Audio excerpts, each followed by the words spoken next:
오피니언 리더들이 보는 신문 Y타임스 뉴스의 추북일 편집인입니다. 오늘의 뉴스입니다. 북한 김정은 위원장의 여동생이고 노동당 제1부부장이죠. 김여정이 탈북민 단체가 북한을 향해 날려보낸 대북전단 살포에 대해서 굉장한 불쾌감을 드러냈습니다. 그러면서 남북 군사 합의 파기까지 거론했습니다. 조선중앙통신은 4일날 탈북자들이 대북전단을 뿌린 것에 대해서 김여정 노동당 중앙위원회 제1부부장이 사태의 엄중성을 경고하는 담화를 발표했다. 이렇게 밝혔습니다.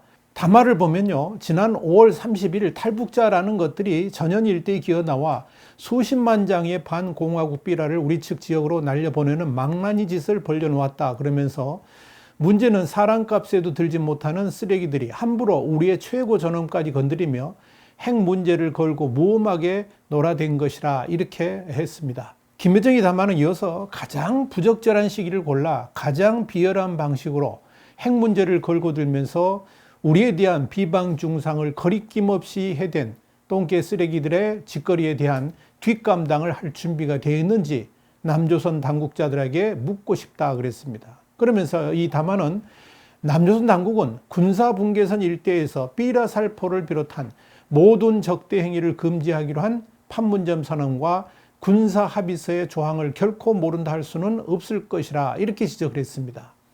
그러면서 김여정 담화는 얼마 있지 않아 6.15 20도를 맞게 되는 마당에 우리의 면전에서 거리낌 없이 자행되는 이런 악에 찬 행위들이 개인의 자유요, 표현의 자유요 하는 미명 아래 방치된다면 남조선 당국은 머지않아 최악의 국면까지 내다보아야 할 것이다. 그러면서 무슨 변명이나 늘어놓으며 이대로 그냥 간다면 그 대가를 남조선 당국이 혹독하게 치르는 수밖에 없다라고 경고를 했습니다. 김여정이 담화는 마지막으로 만약 남조선 당국이 이번에 자기 동네에서 동족을 향한 악에 찬 잡음이 나온 데 대하여 응분의 조치를 따라 세우지 못한다면 그것이 금강산 관광 폐지, 여기서 폐지라는 건 이제 북한 용어인데 폐쇄하는 거 말하는 거죠. 폐쇄에 이어서 쓸모없이 버림받고 있는 개성공업지구의 완전한 철거가 될지, 있어야 시끄럽기밖에 더하지 않은 북남 공동연락사무소 폐쇄가 될지, 있으나 마나한 북남 군사합의 파기가 될지 하여튼 단단히 각오는 해둬야 할 것이라고 주장을 했습니다. 이 김여정이 문제를 삼은 대북전단은 지난달 30일 날 탈북민 단체죠. 자유북한운동연합이 김포 인근에서 대북전단 50만 장, 소책자 50권, 1달러짜리 지폐 2,000장, 메모리카드 1,000개를 대형 풍선에 매달아서 북한에 날려보내는 것을 말하는 것으로 보입니다. 살포된 대북전단에는 7기 4차 당중앙군사위원회에서 새 전략 핵무기로 충격적 행동하겠다는 유선자 김정은 이런 문구들이 담겨 있습니다. 자유북한운동연합은 지난 4월 9일에도 파주에서 출발한 드론이 평양까지 가가지고 대북전단 1만 장을 살포하기도 했습니다. 자, 뉴스 소개기입니다. 이 뉴스 소개기는 오늘의 이 뉴스에 대한 Y타임스 시각을 명쾌하게 정리하는 코너입니다. 대북전단은 북한에게 있어서 코로나19 같은 전염병보다 더 민감하게 받아들이는 사항입니다. 북한 주민들한테 이 대북전단이 주는 파급 효과가 너무나도 크기 때문에 북한 정권은 엄청난 적개심을 가지고 있는 겁니다. 그런 의미에서 이번 대북전단 살포에 대한 김여정의 담화가 앞으로 어떻게 전개될 것인지에 대해서 우리가 면밀하게 살펴볼 필요가 있습니다. 지난 2014년에는 대북전단을 향해 비무장지대에서 총격을 가한 일이 있을 정도였고요. 지난 2018년 5월 20일에도 대북전단 살포에 대해서 삐라 살포 망동이 가져올 파국적 후과를 생각해 보았는가 라면서 강력히 반발하기도 했습니다.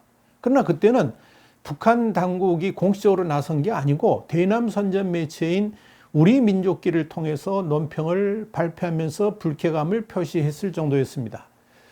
당시 논평에서도 최고 존엄과 체제를 헐뜯는 데 대해서는 추호도 용납하지 않으며 우리에 대한 선전포고로 된다는 데 대하여 그리고 날로 오심해지는 인간 쓰레기들의 삐라 살포 노름이 대화와 남북관계 개선에 엄중한 후과를 미칠 것이라는 것에 대하여 한두 번 경고하지 않았다. 이런 말을 하면서 한 줌도 안 되는 인간 쓰레기들의 발광으로 첫걸음을 뗀 북남 화해 국면이 다시금 엄중한 난관에 부딪히게 된다면 그 책임은 전적으로 남조선 당국이 지게 될 것이다. 이렇게 경고를 했었습니다.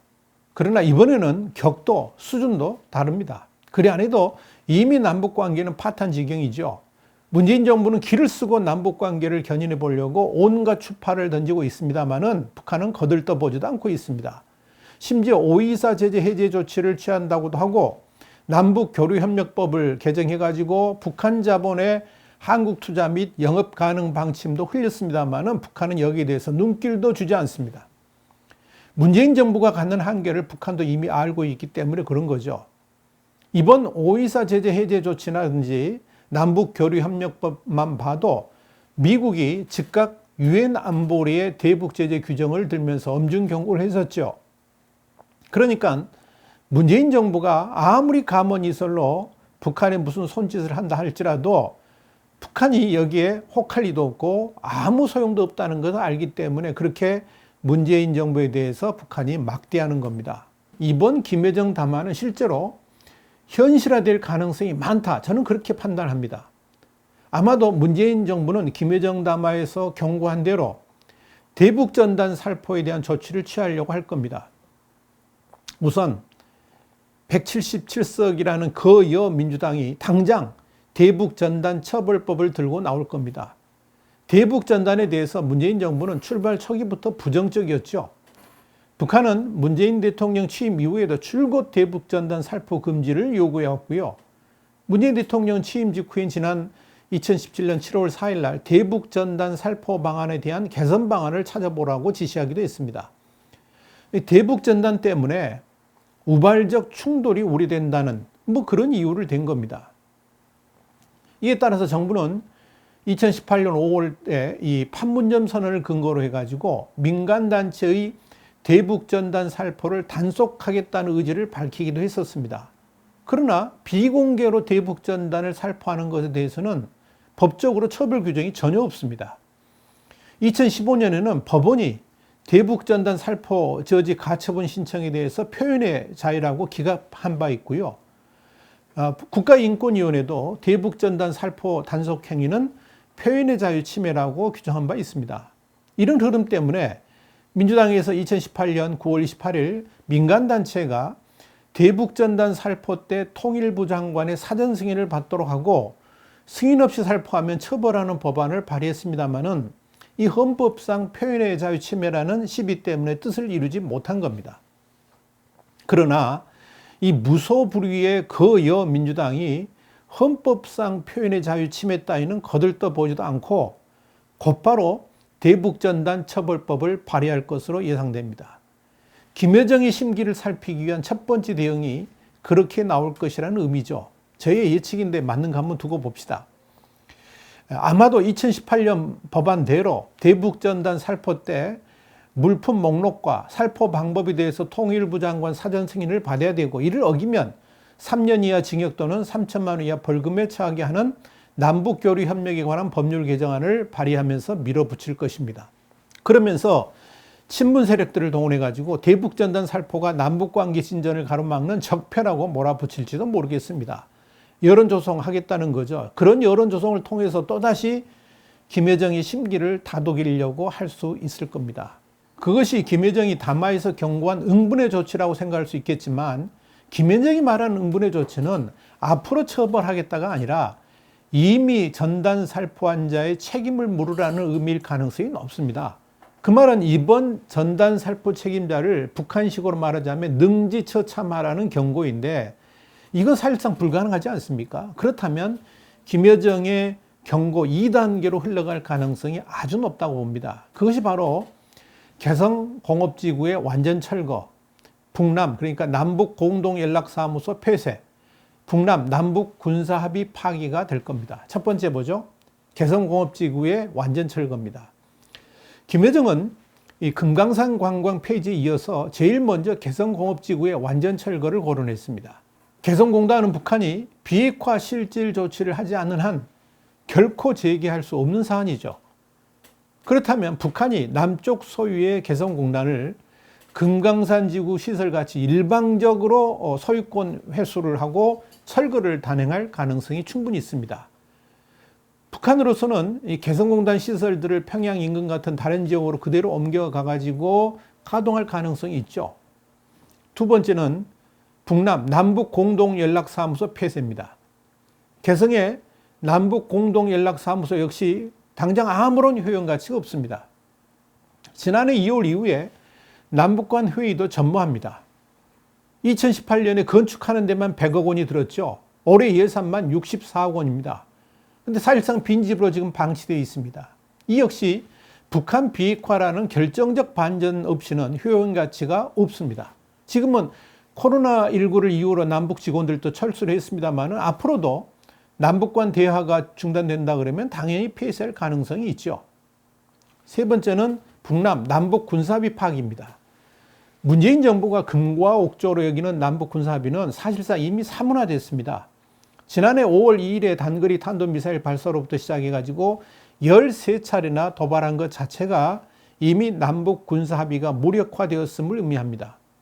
최근에 GP 총격 자체도 그렇고 북한의 남북 군사합의 무시 사례는 셀 수 없이 많습니다. 그런데도 문재인 정부는 남북 군사합의서 자체가 곧바로 평화를 가져다주는 약속 어음 정도로 생각합니다. 김여정은 이미 문재인 정부에게 그런 꿈 깨라 라고 말하고 있는 겁니다. 저는 이렇게 봅니다. 개성공단 완전 철거부터 시작할 가능성이 높다 이렇게 봅니다. 아마도 이번 대북전단 살포 관련 김여정이 담화는 남북관계가 사실상 파탄 났다는 것을 선언한 것이나 다름없습니다. 더 이상 문재인 정부에 대해서 기대하지 않겠다는 언어적 도발이라는 이야기입니다. 그런 의미에서 김여정의 이번 담화는 남북관계 파국을 알리는 신호탄이고 더불어 대남 도발도 본격화할 수 있다는 시그널로 받아들여야 될 것입니다. 그런 경고로 우선 개성공단 완전 철거를 공식 선언할 가능성이 충분히 있습니다. 마치 금강산 관광시설 폐쇄를 일방적으로 선언했던 것처럼 그렇게 할 가능성이 있다는 이야기죠. 이것이 지금 문재인 정부가 그렇게도 자랑했던 남북 평화체제의 현실입니다. 와이타임스 뉴스였습니다. 이어지는 뉴스 한 줄 평 꼭 보시기 바랍니다. 다음 시간에 더 핫한 뉴스로 여러분을 찾아뵙겠습니다. 감사합니다.